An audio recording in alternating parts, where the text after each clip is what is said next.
राजगढ़ जिले के दो बड़े सरकारी अधिकारी सरकारी कार्यालय में भिड़ जाते हैं और इस कदर का भिड़ते हैं सर कि मंजर जो है देखने लायक हो जाता है। आखिर पूरा मामला क्या है, डिटेल में समझते हैं। मेरा नाम कृष्णपाल राठौर है और आप म्हारो राजगढ़ का यूट्यूब चैनल देख रहे हैं।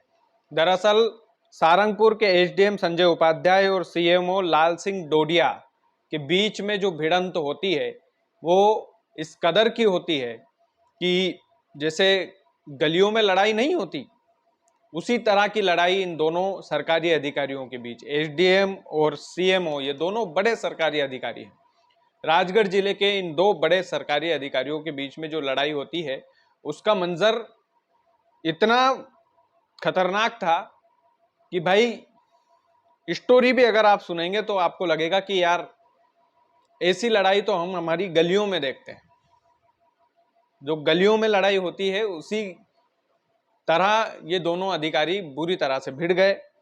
दरअसल दोपहर 1 बजे का समय था और एसडीएम संजय उपाध्याय अचानक से सारंगपुर नगर पालिका कार्यालय पहुंचते हैं और सीएमओ लाल सिंह डोडिया के चेंबर में जाते हैं। सीएमओ लाल सिंह डोडिया और एसडीएम संजय उपाध्याय दोनों एक चेंबर में होते हैं और सारंगपुर नगर पालिका के कार्यालय के बंद चेंबर में ये दोनों आपस में बातचीत करते हैं। लगभग 20 मिनट तक इन दोनों के बीच में बातचीत चलती है। लगभग 20 मिनट तक ये बंद कमरे में दोनों क्या बातचीत करते हैं इसकी किसी को भनक नहीं होती है। लेकिन जैसे ही चेंबर का दरवाजा खुलता है तो एसडीएम साहब तनतनाते हुए आते हैं, एकदम गुस्से में आते हैं। पीछे पीछे सीएमओ लाल सिंह डोडिया आते हैं और लाल सिंह डोडिया चिल्लाते हुए आते हैं कि एसडीएम साहब ने मुझे जाति सूचक शब्द बोले हैं, इन्होंने मुझसे 25 लाख रुपए की रिश्वत मांगी है। 25 लाख रुपए की रिश्वत, ये एसडीएम पर आरोप लगाते हैं सीएमओ साहब।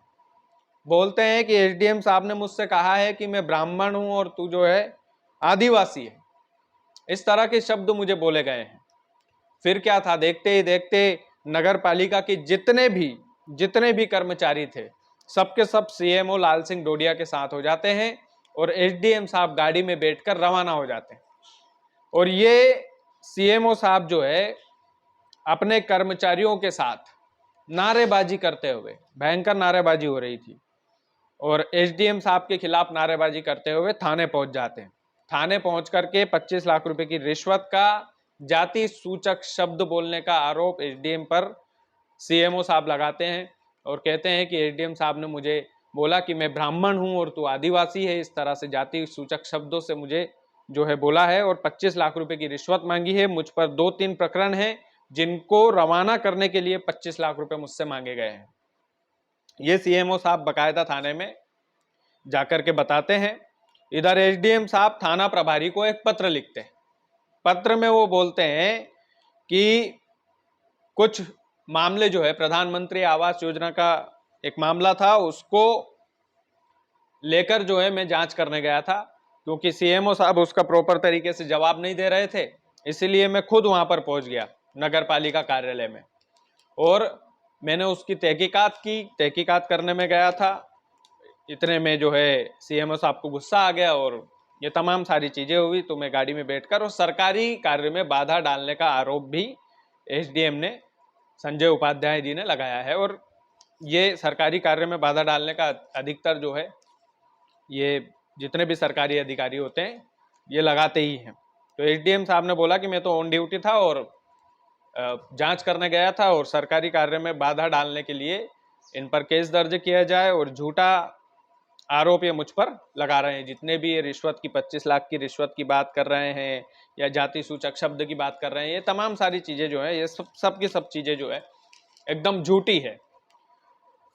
तो ये दो बड़े जो है एसडीएम और सीएमओ, ये दोनों सरकारी अधिकारी और बड़े सरकारी एक बड़े पद पर ये दोनों हैं, लेकिन इन दोनों की लड़ाई इस कदर हो गई कि भाई समा इन दोनों ने बांध दिया नगर पालिका कार्यालय में और एक दूसरे पर आरोप प्रत्यारोप लगाए। यहाँ तक कि सीएमओ साहब ने तो ये भी बोल दिया कि ये 2 दिन में रिटायर होने वाले हैं और रिटायरमेंट से पहले मुझसे सेटलमेंट करने आए थे, और 25 लाख रुपए की जो है रिश्वत का आरोप भी इन्होंने लगाया। बाकायदा ये दोनों खूब भिड़े भी सही, ड्रामा इतना हुआ कि भाई रैली जैसा माहौल बन गया और रैली निकालते हुए सीएमओ साहब पहुंच गए थाने पहुंच करके उन्होंने जितने भी आरोप प्रत्यारोप थे वो लगाए कि एसडीएम साहब ने मुझसे ऐसा कहा, एसडीएम साहब ने मुझे जाति सूचक शब्द कहे, तमाम सारी जो चीजें हैं वो होती रही। बहरहाल राजगढ़ की इंटरेस्टिंग खबर थी, मुझे लगा कि आपको जरूर जानकारी देना चाहिए कि भैया गली मोहल्लों में ही नहीं, यहाँ तो सरकारी अधिकारियों के बीच में भी इस तरह की लड़ाई होती रहती है। बाकी इनमें कौन सही है कौन गलत है ये तो जांच का विषय है, और जांच होगी तो पता चलेगा कि कौन सही है कौन गलत है। बाकी आप वीडियो को ज़्यादा से ज़्यादा शेयर कीजिएगा, चैनल यदि आपने सब्सक्राइब नहीं किया है तो प्लीज़ कर लीजिएगा। बहुत बहुत धन्यवाद।